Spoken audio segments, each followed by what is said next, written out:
ويعلمه الكتاب والحكمة والتوراة والإنجيل، ورسولا إلى بني إسرائيل أني قد جئتكم بآية من ربكم أني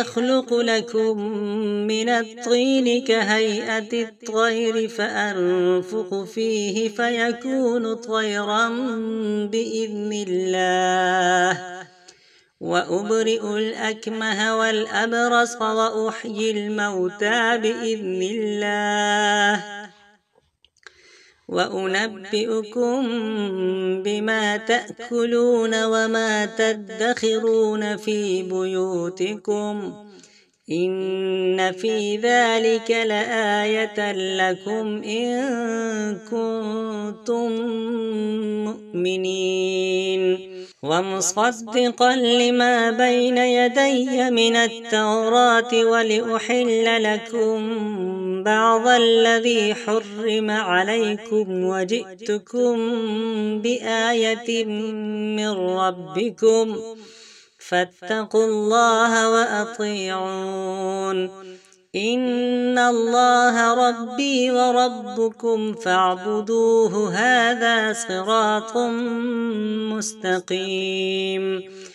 فلما أحس عيسى منهم الكفر قال من أنصاري إلى الله؟ قال الحواريون نحن أنصار الله، آمنا بالله واشهد بأننا مسلمون. ربنا آمنا بما أنزلت واتبعنا الرسول فاكتبنا مع الشاهدين. ومكروا ومكر الله والله خير الماكرين.